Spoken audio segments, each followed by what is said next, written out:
Thanks so much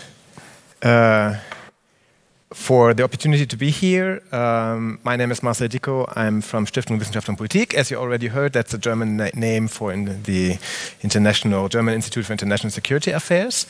So I would like to give you a short introduction into the topic of autonomous weapon systems, what they are, how to define them, and what the political and technical problems are with this kind of technology. So this will be a very short run through with a lot of information, but before I start, I would like to show you two little videos just to give you an impression of what laws are, in this case, what laws are not. Probably you know this. This is the first one. So this thing called Atlas is from Boston Dynamics. And this is a company which produces, as you see, animal and human-like robots. They mainly work for DARPA, which is the US Defense Research Agency. And they're quite famous for their videos. And I think this is really impressive. The most impressive thing obviously comes at the end. And I show you that because of this. As always with technology, and in particular with robots, things can go wrong and go wrong. A second very short video, again by Boston Dynamics. This is a robot that looks like a dog and behaves like a dog. I show you that video because you cannot see and I cannot see if this is remotely controlled or if this is autonomous, if this was pre-programmed, or if there is some kind of intelligence, artificial intelligence built in this machine. And this is very typical for the technology we talk about. So even if they are autonomous in one way or another, we cannot judge. At least from the outside, and even from the inside, you have to have a look into the code to understand what we're talking about. Okay, so back to my presentation.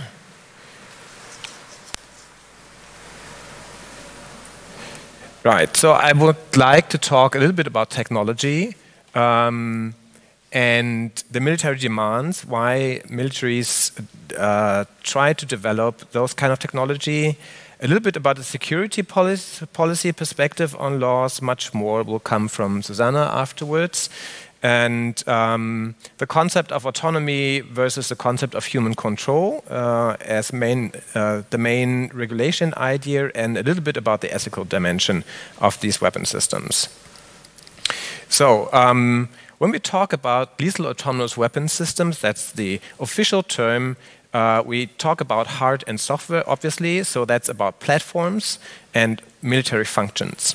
We talk about single systems. Show you some of them. We talk about systems of systems, which are even more interesting, and swarms, obviously. And AI, artificial intelligence, is the enabler for autonomous functions. And that's why, and AI is, everyone talks about AI at the moment. That's why it's so important to understand what AI means, what AI can do, and what it can't do, and to understand the importance for that technology. So, this is how the technology look like, and these are not weapon systems. So the images that we have in mind when we talk about robots is basically this. It's about the films we've seen. It's about the humanoid robots. When we talk about weapon systems, it's a completely different picture. They basically look like airplanes and boats, so you can't see that they are autonomous. Why we like robots and Boston Dynamics is because this is one of the sole companies that really produces videos about their research. So we kind of get a grasp on how the technology develops and what they have in mind. Boston Dynamics, by the way, was a Google company and was sold by Google last year because they kind of couldn't get things together. The idea of doing military research on the one hand and having Google and its spirit on the other hand. We know, and probably you know, that there is already a crash ongoing in between Google and the Pentagon at the moment about the use of AI in weapons technology. So these are actually weapon systems that exist or prototypes. On the left side, you see the Harpy. That's a kamikaze drone that is targeted against air defense radar installations. That exists. It comes from Israel, and it has been used in conflict. On the other side, you see the X-47B, which is a prototype, a demonstrator. It's not weaponized, but it has the ability to start and land on an aircraft carrier automatically or autonomously, which is a very difficult task. In the Navy area, there's a Sea Hunter, which is a patrol unmanned surface vehicle prototype. It's not weaponized again. As most of the technology we have, they are not weaponized so far, but this shows what the technology can do. So, as I said, at the heart of that technology is artificial intelligence. The problem with artificial intelligence is here, what is that? How can we define that? What is the role of AI for these weapon systems?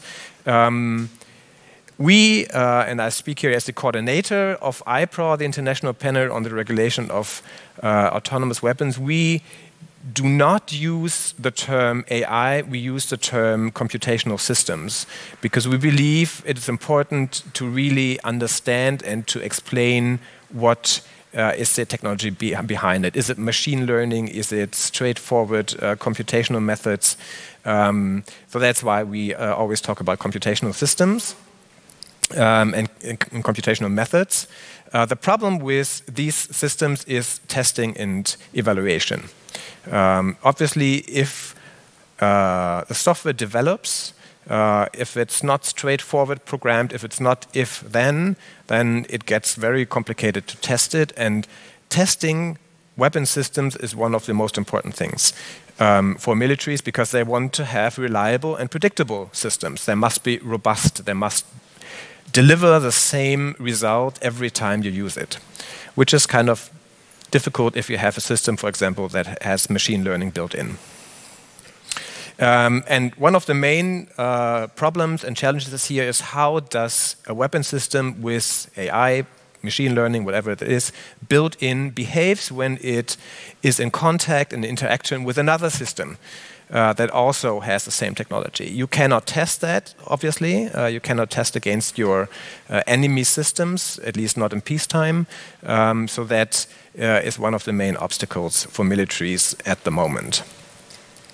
Why do militaries all around want to have these kind of weapon systems? Well, basically what they want to do is they want to be faster than the enemy. And faster than the enemy means compressing the targeting cycle. The targeting cycle is what you run through when you target something. So all the decisions that you take before you engage the target, that's the targeting cycle. If you're able to do that faster and with more precision, then you have a military advantage. And that is basically the main driver.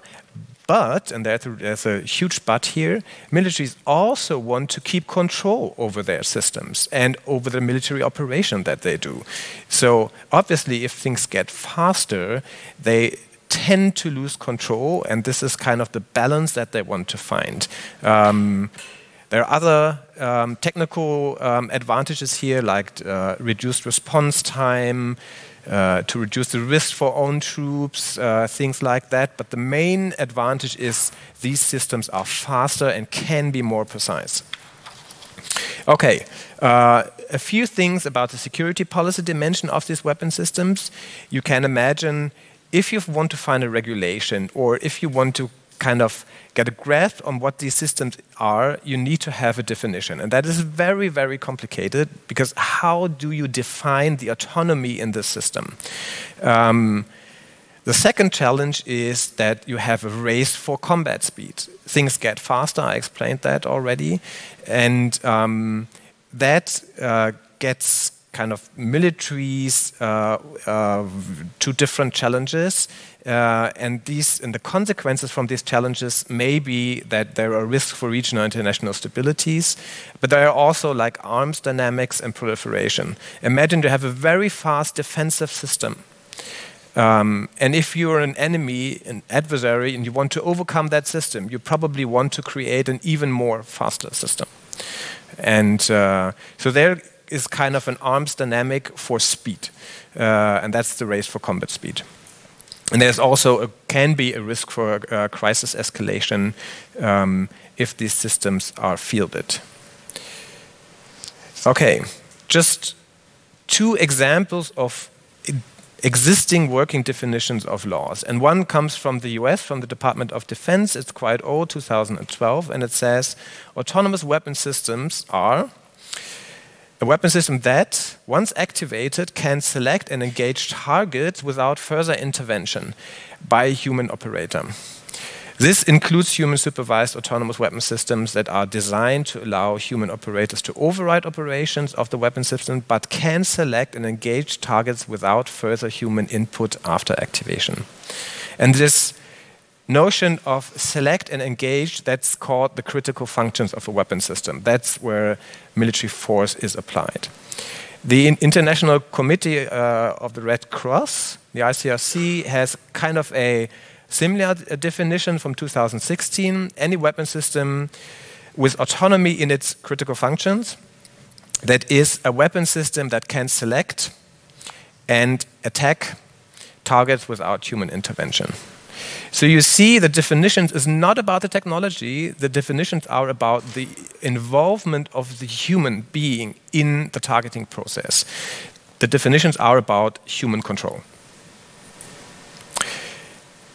And that is part of the international debate about the regulation of these systems. Do we have to define autonomy and do a regulation on autonomy, or do we have to make a regulation on or a ban on systems that lack human control?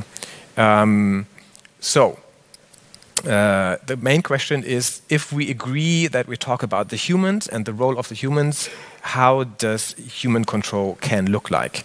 And there are a lot of concepts in the room, a lot of wording in the room. Some talk about meaningful human control, other about appropriate human judgment. So this is kind of the language balance that needs to be found. And the main concept that's in the room comes from an NGO that's called Article 36. And they introduced the concept of meaningful human control, which is very self-explanation. It's basically about that humans should always have a meaningful role, a meaningful control over the systems when they engage, when they select and engage targets. So we try, as IPRO, we try to find a little bit more details on how this concept could look like, and we came up with two characterizations of control. The one is we talk about control by design and control in use. So control in use is the actual control that you have when you operate the system. And that needs to be supported by design features of that system. And that's control by design.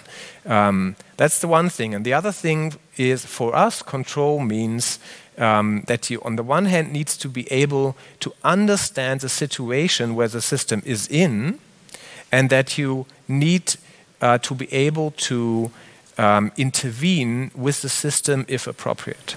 So control by design and control in use on the one hand, and situational understanding and intervention on the other hand. And last but not least, some words about the ethical dimension.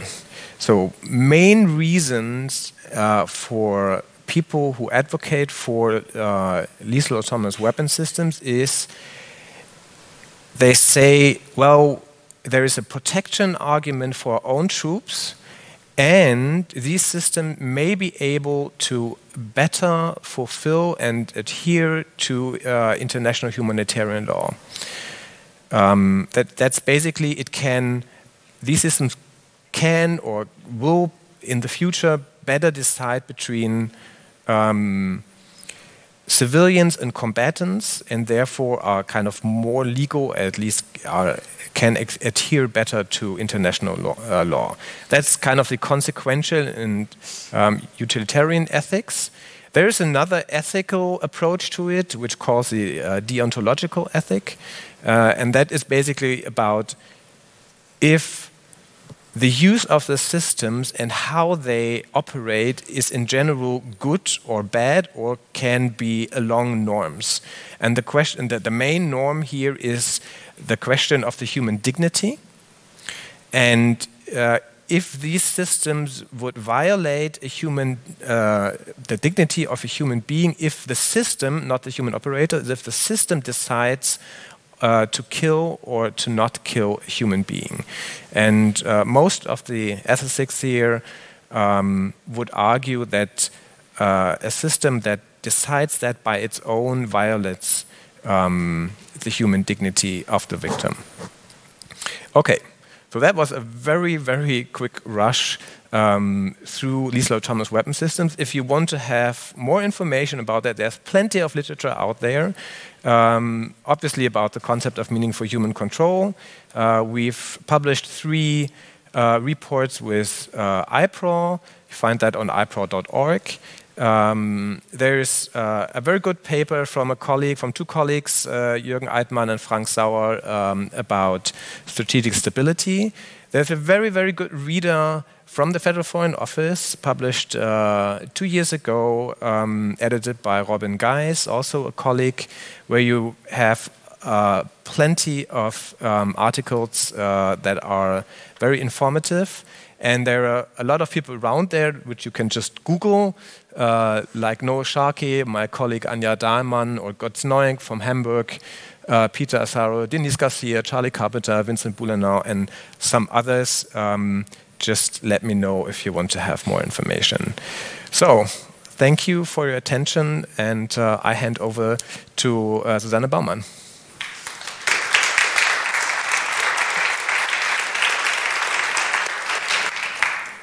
Thank you, Marcel, and thank you for this very good introduction and overview where we stand with lethal autonomous weapon systems. Always when I listen to you, I continue to learn something new. So what I would like to do today, coming from the Foreign Office and dealing there with matters of arms control, disarmament and non-proliferation, I would like to give you a brief overview of why the German government thinks it's so important that we deal on an international basis with lethal autonomous weapons. Then I will shortly explain what we have in our mind, what we would like to do with our partners, and then a little bit explain where partners stand and what will be the next steps ahead of us. So I think you're in the very best position to assess how fast the technological progress in robotics, in autonomy, which has happened over the last couple of years, and which consequences this will have. We, as a federal government, see the very clear danger that resulting from this progress, this progress will enable the development of autonomous weapons, and this development of autonomous weapons is a great challenge for us and for other governments. I have to be very clear, in our perception, these weapons are not existent as of today. I think you very clearly showed where research is standing right now, what kind of developments we have to wait for.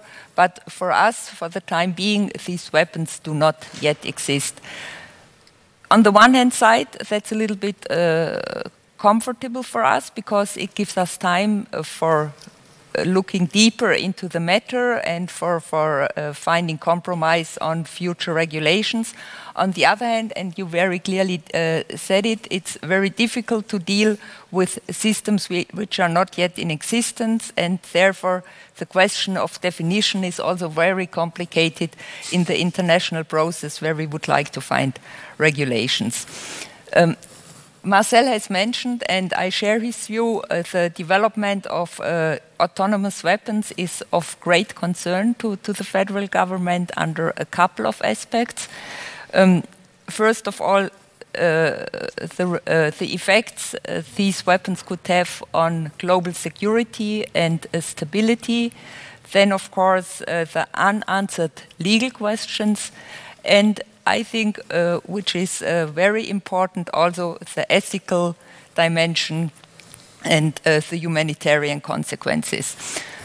I do not want to repeat, Marcel, what you have said on global security. I very much share your view that we might come into a situation where we see a division between the countries which possess these weapons and others which do not possess these weapons. And of course, this could lead to a new arm race because everyone wants to be ahead of this technology. And you have very clearly described from a military perspective the advantages these systems could have. So military experts tend to develop these things, and governments tend to want to possess these weapons. So a real danger of arms race. And this, of course, could have very negative consequences on, I would say, the relative stability and security we are facing nowadays. And this stability and security based on a wide range of arms control regimes, which at the core of their regulation, we find transparency and confidence-building mechanisms. I'm convinced, because there are so many questions, starting with definitions, but also with regard to technology, this development of autonomous weapons could undermine the system of stability, the system of arms control we have today, because it's also very clear that the existing instruments are not enough to cover these developments. So, with regard to the legal aspects, Germany, and that's not a secret, is very much committed to the principles of international law, and therefore the legal aspects have to be taken into consideration. Just a couple of examples of the standards which might be put into question by autonomous weapons. Weapons must only be used against legitimate targets, which means that they must clearly distinguish between combatants and civilians. And for us, it's still an open question how this can be assured by weapon systems which are operating outside human control. And just an example with regard to the humanitarian and ethical aspects. The question there is whether autonomous weapons can be trusted to take lawful decisions in a military conflict and avoid unnecessary suffering between civilians. And in the end, it all comes up to the question whether we will trust autonomous systems with the final decision on life and death, because that's a central question for me, and this, for me, is not answered. But I think, and you made it clear from the military perspective, the German government is not against technological development. Also with regard to the dual use and freedom of research, I think here we have to find the right balance. So, where do we stand now as with regard to action? What are we doing as government? I think and you have also stated that we have taken up this issue also, already a couple of years ago. First, looking into it from a research point of view, getting some more a clearer view of what's up on the technological side. And we have organized a number of seminars, supported publications, and so on and so forth. But what we are working on right now is that the relevant arms control bodies must formulate a regulatory response as soon as possible. And for this reason, we have come up with an initiative in the UN Weapons Convention in Geneva. And just to explain a little bit what this is, this forum brings together military experts, diplomats, also governmental representatives. But what is also very important besides that, relevant stakeholders like industry representatives or entrepreneurs have also a say in this forum. So right now, we are developing, together with France, and it's always important to have partners, a political declaration which should, and that's very important, affirm that weapons operating completely outside human control are to be banned and they are not acceptable. So working on this joint initiative, I think, is very important for us for the time being. This political declaration, in our view, has to include a definition of what constitutes acceptable levels of human control. And Marcel has pointed out to this very difficult notion, and for me that will be the crucial point in the further discussion. And further elements, as I've already said, should be elements how to build transparency and trust between governments, between potential users of this weapon.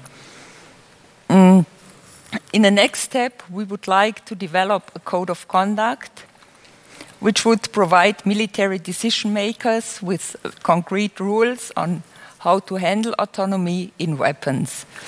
And then the next step will be to create a legally binding instrument which bans fully the autonomous weapons. And if you have looked into our coalition agreement of late, this coalition agreement says very clearly that the German government is committed to ban these kind of weapons.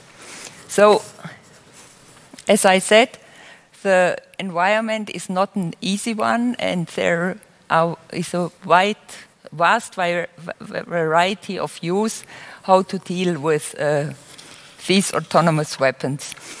On the one hand side, we have countries who are strictly against any kind of regulation of autonomous weapons. And you can imagine these are those countries who are quite far developed in their technology, and they do not want to see any regulation.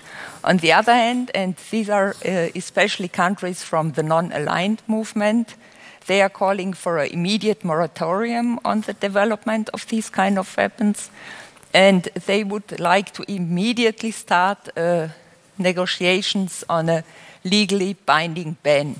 And in our position as German government, we right now try to move forward with the subject, use a pragmatic approach, and therefore we have decided to come up with first a political declaration which could lead us to the code of conduct in order to bring the two sides together and to move forward.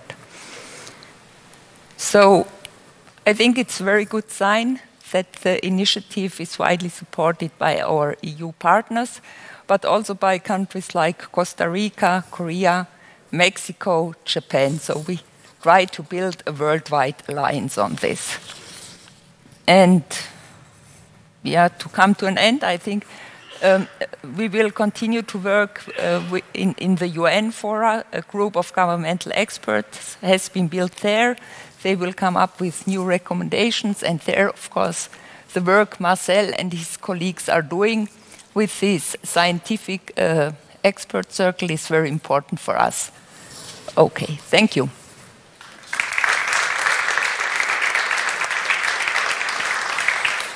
Thank you, Marcel and Susan, for this really interesting talk. Do we have any questions in the audience? Yes, okay.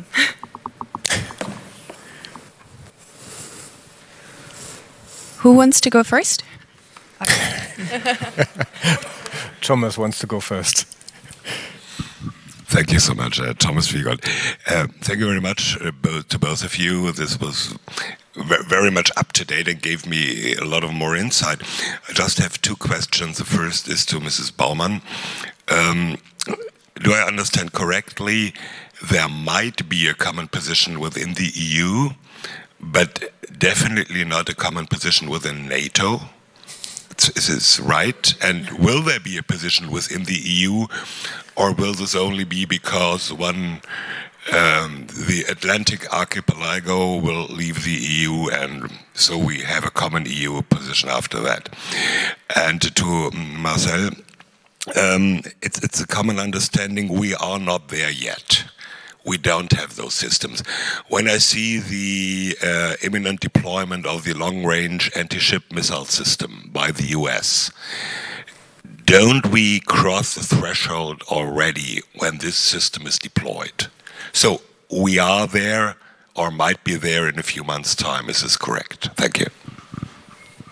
Yeah. Do we answer directly, or? Yes, if you would like to. Otherwise, I can continue collecting questions. Yeah. No, with regard to your question, I think what is very important for us that, like in other policy fields, we have this German-French cooperation on this issue.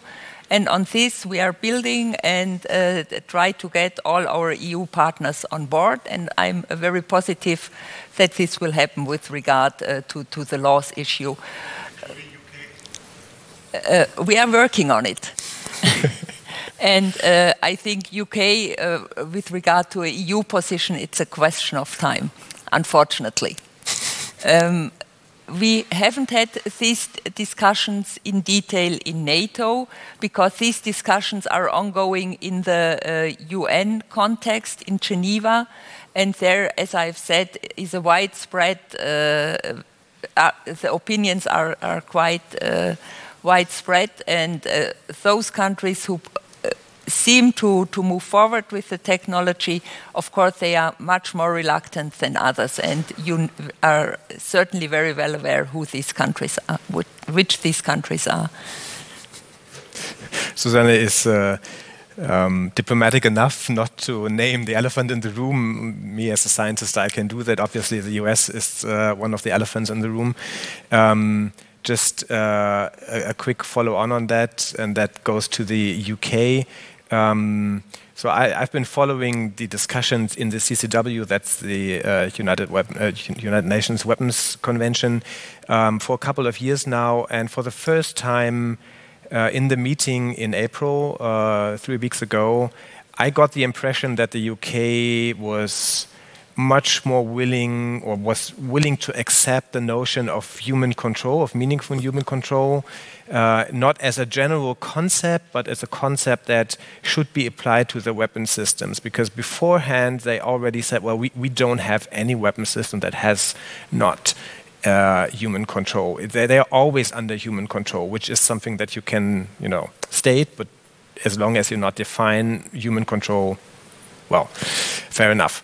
But there seemed to be the acceptance that you need to define human control more in depth, and that seems to me a very small first step of UK towards kind of the not existing, but in developing human EU position. So we'll see how this continues. Thomas, about your question about the existing systems. Yes, I would say we're at the threshold of kind of not only developing but also fielding these systems. The example that I showed to you, Harpy, has two modes. One is the remotely piloted mode, and it also has kind of an automated mode. So you activate the system goes off, and if the system detects a radar signal of a specific signature, which comes from an air defense radar system, then it directly targets that radar station. So that is a system that, once activated, selects and engage targets without further human intervention. That's the that's the US definition of autonomous weapon systems, and I would say that that fits to this Harpy system as long as it's used in that automated version or automated mode. So and that also goes for anti-ship missiles. They are so much automated that they can select and engage targets without further human intervention. The question is, how do these systems select their targets? So what is kind of the classification they have built in to find the target and to decide if that's the right target, to prioritize between different targets? And we don't know, obviously, because we cannot have a look into these systems. It's military secrecy. But as far as we understand the technology, in basic terms, these systems can automatically select and engage targets. And what we observe is that these systems get more complicated, more complex. The way how they select targets gets more sophisticated. And so I would call that we're at the threshold of fielding these systems. We had some other questions over here.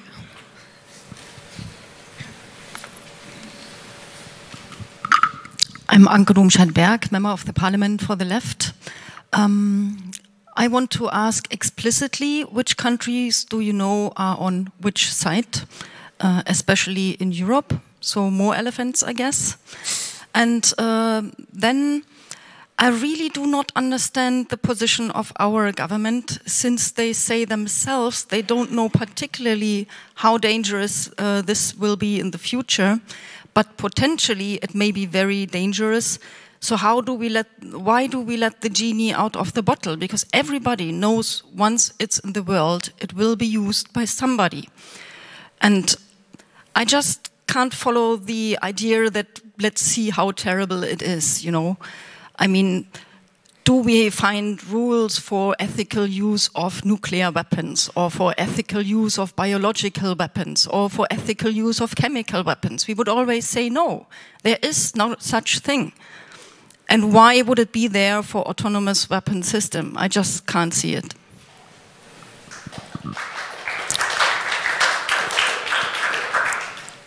So that was probably more a statement than a question. Anyhow, I think I can answer your question very clearly, and I can once again refer to the coalition agreement, where it is very clearly stated that the German government stands for a ban of autonomous weapons. The question is how to reach this goal. And of course, you can come up with a ban treaty like we have seen in the field of nuclear weapons, which will not lead us anywhere if we do not have the main players on board, if the main players and technology drivers stay apart. So what we are trying right now with the goal of banning these weapons is to put the important countries, those who have or will soon possess the technological knowledge and the capabilities, to bring them on board and to have together with them international regulation which then can be enforced. And unfortunately, and I deeply deplore this, I think as much as you do, that this cannot happen tomorrow, but that we have to invest and to convince partners and countries which are not so much partners that we have to find a compromise.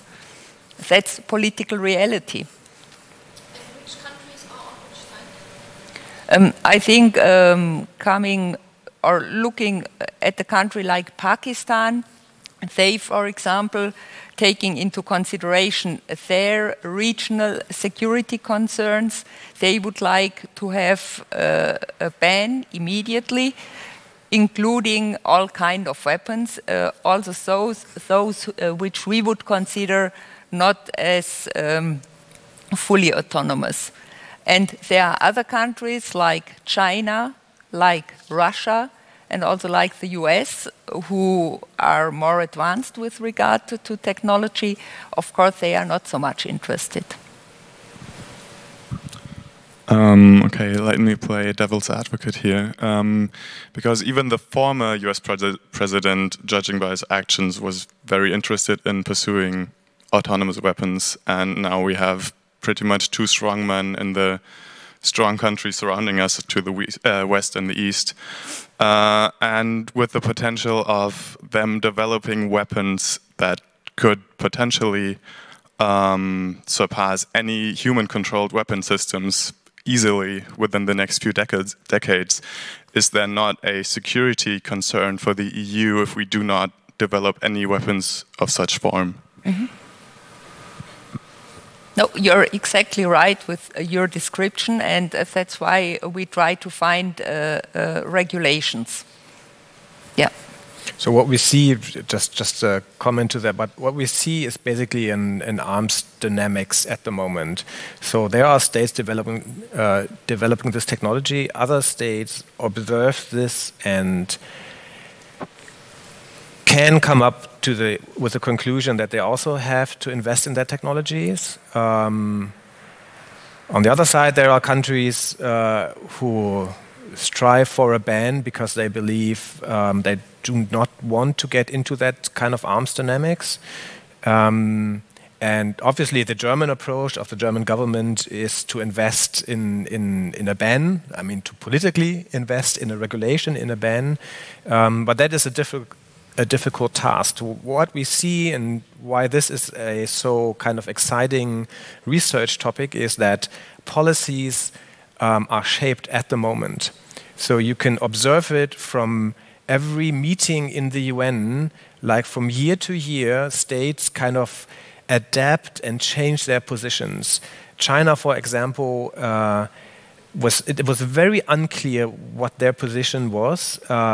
In the last meeting in April in Geneva, at the very last day, they made a statement that they are in favor of a ban of the use of these weapons.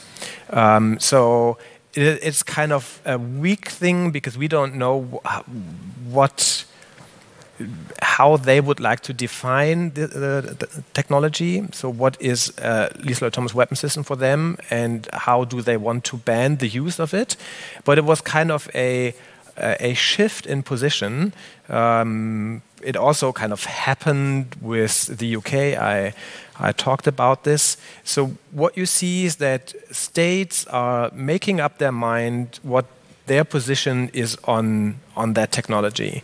And obviously, all the discussions that we have in the civilian area, like autonomous cars, like the use of AI in different fields, in internet technology, things like that, that all changes and that all affects governments in their thinking about this technology. So it's very interesting to see how this shapes and what the idea of most of the scientists in this area is here to do preventive arms control, to prevent the technology to be fielded before it's fully developed in terms of military technology.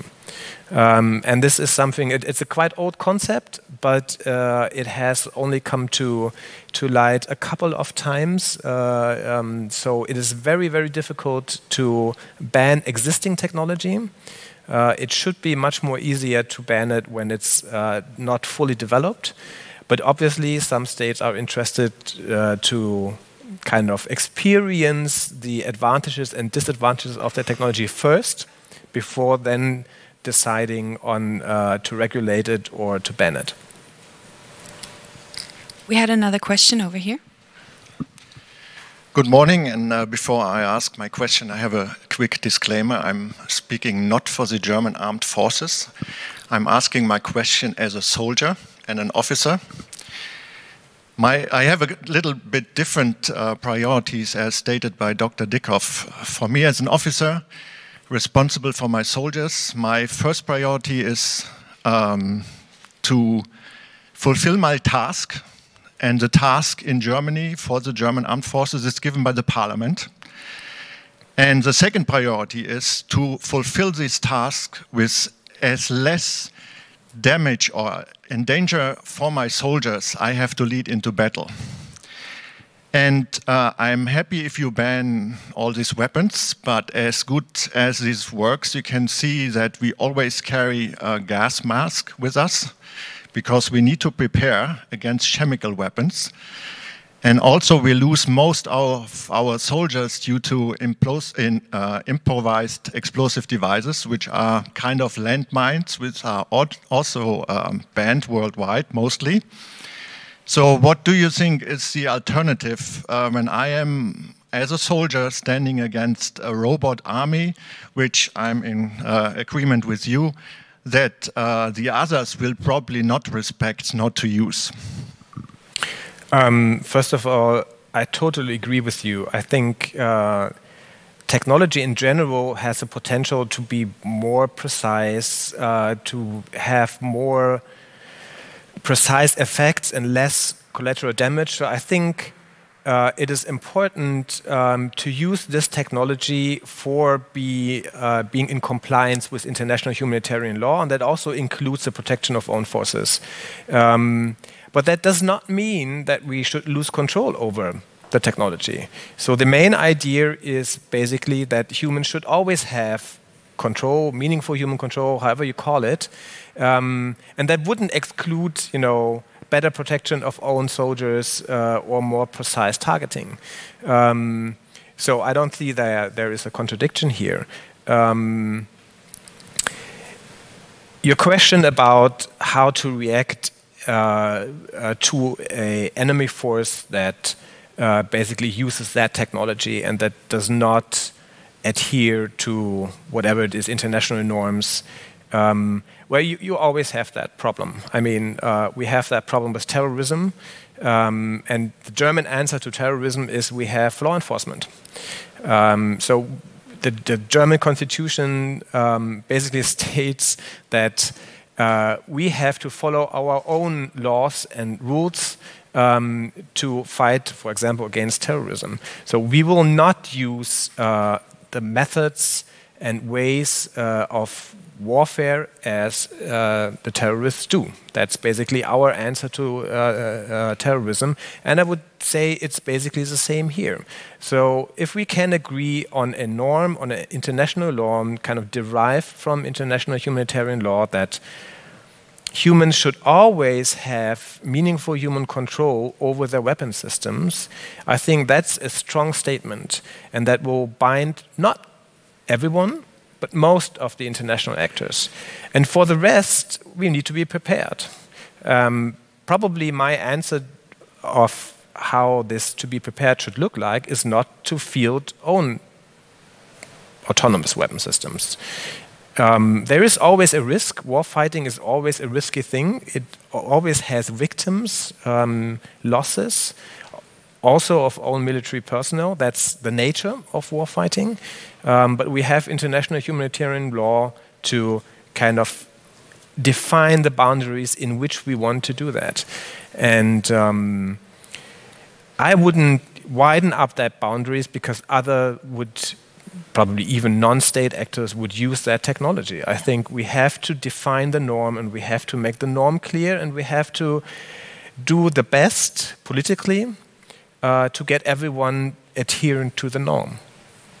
Yeah, not much to add on this. I think the central question is how to apply international humanitarian law standards. And I can completely understand your position as a soldier, that you want to protect your people, that you want to have means of warfare where this protection is best guaranteed.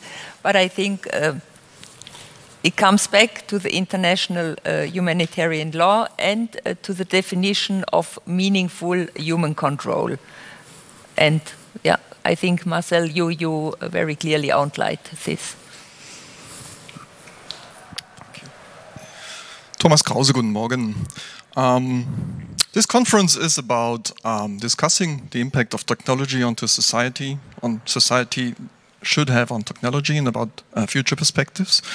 And I was a bit astonished about, in my view, your narrowed view on what a weapon is, a kind of a static system that is intended to, I don't know, impact the physical world in a very instant way, and about the idea that only formal countries, states, and institutions have military conflicts.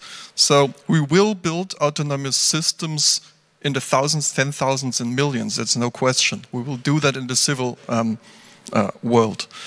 And for me, it's brave to try to define autonomous weapons. But I think that in future we will ask, what is a weapon at all? And what is a weapon system? So we may be able to build these systems within seconds or milliseconds. It's just the app that's running on a system that is able to impact the physical world. And maybe you do all this thinking, but my question to you is that an intention to stay in this very narrowed field of a static system as a weapon, and we have formal institutions having military conflicts? Or are you not seeing it yet? Yeah, I think that's a very relevant question, and we do not have this question only in the field of autonomous weapon systems, but I think it comes along with the whole dual-use development. So you have developments, for example, in the field of biology or in the chemical field also, apart from the robotic and autonomous research field, where you see tremendous developments in the civilian field, but of course all this can also be applied in the military field. So speaking from an arms control perspective, these new developments in technology in society are really a huge challenge for us, because with the existing arms control regimes, so we have the main weapon systems like tanks, like airplanes, they do not find a solution to the challenges we are facing with regard to dual-use technologies around all or including all fields of technological development. And another example, I think, cyber. There we are facing the very same problem, that we cannot recur to the notion of a weapon. Cyber attack, I think that's something new, and nobody would say that a virus or a worm is a weapon in a traditional way. So huge challenges ahead, and I think that's a discussion we have to lead, and I think we also have to be very careful with regard to the freedom of research, the freedom of entrepreneurship, that with our rules and regulations we do not narrow down their field of activities, but at the same time having in mind all the dangers which are coming along. Do we have another question? No? Ah, in the back. At the back.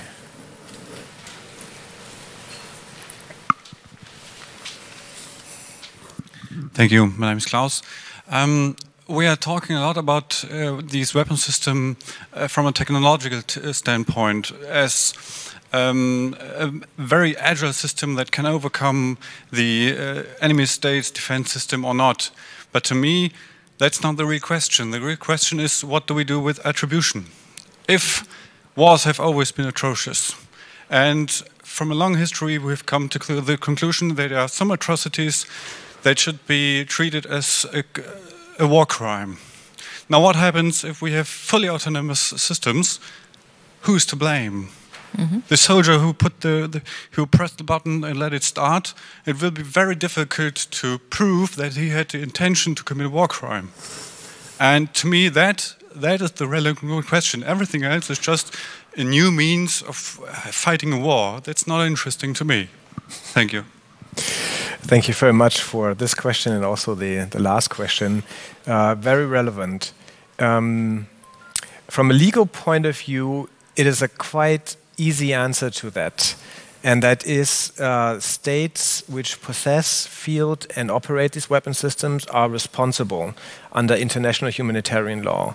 So even if the commander kind of does not understand what the system does, even if the system malfunctions for reasons because of the operator did something wrong, it's always the state. That's kind of the international humanitarian law side. But there's also a criminal law side here. And obviously, that is much more difficult. Because yes, there is a question if the operator can fully understand the system and can be held accountable for the system's action. So if the system does a war crime, who is responsible? Again, on the international legal framework, it's the state. But how states kind of follow up this with their soldiers, with their officers, with their commanders and operators, it's not easy to answer. My task on this, my take on this is basically technology is very, very complicated. So kind of developers, companies, producers of that technology also have a responsibility. And we know that discussion already from the civilian world. So if you have, or if you will possess an autonomous car, who is responsible if you have an accident? Well, at the moment, it's very clear because the law says the driver is always responsible because the driver always needs to have control over the system. But we also know that autonomous driving is different from the law that we have at the moment. If your car drives autonomously, obviously the driver cannot have human control over the system. That's the idea of autonomy in this kind of technology. So that's very difficult. And there is no easy answer to that. Again, in the United Nations, the answer is easy because it's states debating this, and it's, at the end, states' responsibility. But that is only the framework of international law. So we'll have to find different answers when it comes to like criminal law, for example. And I'm pretty sure that we will learn from the civilian debate that we have at the moment. And that will certainly influence the military debate. And just one last sentence to the question if we just basically oversee something. The framing of the discussion in the United Nations is on states, because these are the responsible actors. Obviously, non-state actors, like converting technology from the civilian world into a weapon, is a very difficult and very problematic thing. So I totally agree that we should talk more about software and all this soft technology that we can also use as a weapon. But it is difficult enough to talk with states about their weapon systems, to kind of get non-state actors and civilian technology into that debate would even more complicate the discussion on the regulation. That's why it's tried to be focused as much as possible on weapon systems and states as actors. Okay, thank you, Susan and Marcel, for this really interesting talk. Can we have a round of applause, please?